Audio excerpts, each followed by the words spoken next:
In this video, I'm going to show you how to make a large-scale reverse canvas. This is a really fun technique for creating art using your Cricut and iron-on vinyl. If that sounds like something you want to do, stick around. I've got the full tutorial coming right up.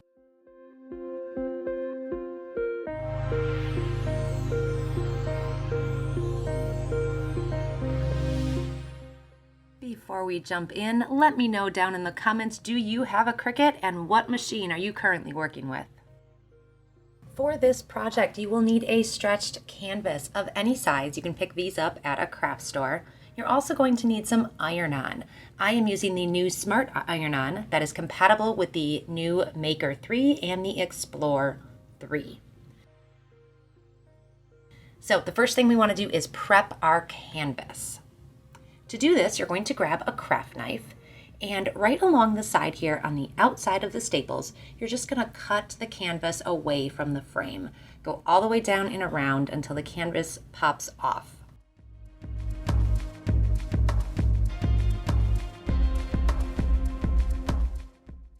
Pulling that canvas away, I'm left with just a wooden frame. And if I flip it over, I've got a beautiful piece of wood frame that I can go paint, or you can stain this or add whatever embellishment you choose. Here on the canvas, I want to flip this over and use this bright white side. This is where we're going to apply the design.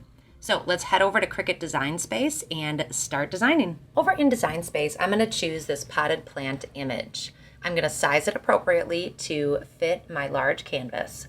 Then I'm going to right click and ungroup the image. This is going to allow me then to pick the colors that I want each piece to be. I love seeing it all here on the canvas first before I actually cut it out.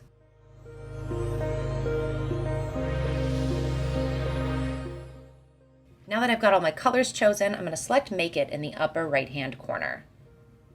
And with the Maker 3, I'm given the option to cut with a mat, without a mat, or multiple ways. For this project, I'm going to choose multiple ways because I am using black and green smart vinyl, but then I have some scraps of other colors that I want to use as well. So you can see for each color that I chose here, over on the left, I can select whether or not that's going to be with a mat or without a mat. So I'm going to select that for each color. I also want to make sure I click that mirror button for each piece. Iron-on is always cut in reverse, so always select mirror.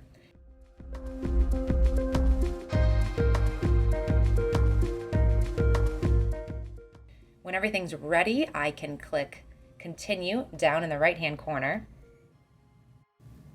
select my material, and head over to the machine and start cutting.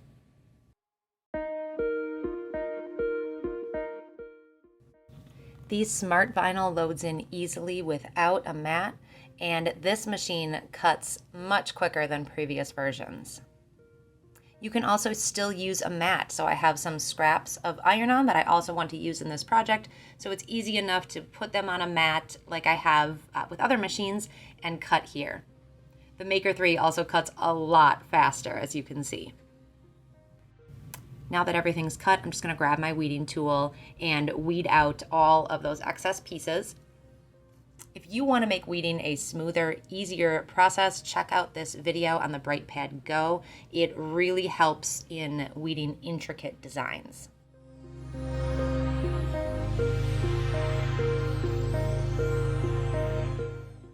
Now back on the canvas with that bright white side up, I like to take all the iron-on pieces and just lay them out using a ruler to make sure they're centered and placed exactly where I want them. Then, using my Easy Press Mini, I'm going to just tack down the edges of these leaves. They're kind of curling up and I really want them to stay in place. So the Easy Press is going to allow them just to stay in place on the corners while I get everything situated. Once it's all in place, then I'm going to grab the mat, the Easy Press mat, place it underneath the canvas, and individually press down each one of these pieces of iron-on. When you're using an Easy Press, always reference the Cricut heat guide. You can find that online. It'll tell you, based on the material you're using and the iron-on, what heat settings to use. You'll also find there if the iron-on should be peeled off when it's still warm or when it's cool. That's really important for a really nice finished look. I painted my frame black and now it is completely dry. I only painted the one side. On the back here, there's no need to remove these staples or this excess canvas. That's just going to blend right in. So we're going to place the frame on top of the canvas and use a ruler to really make sure that your art is centered. Then, making sure that the canvas is pulled tight underneath the frame, you want to flip this whole thing over, but hold on to the frame and the canvas so that it all stays in one place as you flip it. You're going to use a staple gun to attach this. So start in the middle of one side of the frame and place a staple. Pull the canvas taut, go over to the other side and staple that side. You're going to keep going like this on opposite edges until you've filled the whole frame with staples. Then grab your craft knife and cut off the excess canvas, again, just on the outside of the staples so you don't see it on the front of the frame and you have a nice clean finished edge. This canvas is really lightweight. It can easily be hung with command picture hanging strips, which is what I'm doing here. This piece of artwork is going to add some color and life to my bathroom. If you follow me on Instagram, you've seen in my stories how I'm slowly trying to add some color and life to this big, plain bathroom. So I hope you learned something today. I showed you how to create a reverse canvas using iron-on and your Cricut. Let me know down in the comments if you're ready to go create your own reverse canvas and what kind are you going to make. If you like this video, give me a thumbs up and consider subscribing. I share new videos here every week with Cricut tutorials, simple crafts, and seasonal decor. I hope you'll consider subscribing. Thank you so much for watching. We'll see you next time.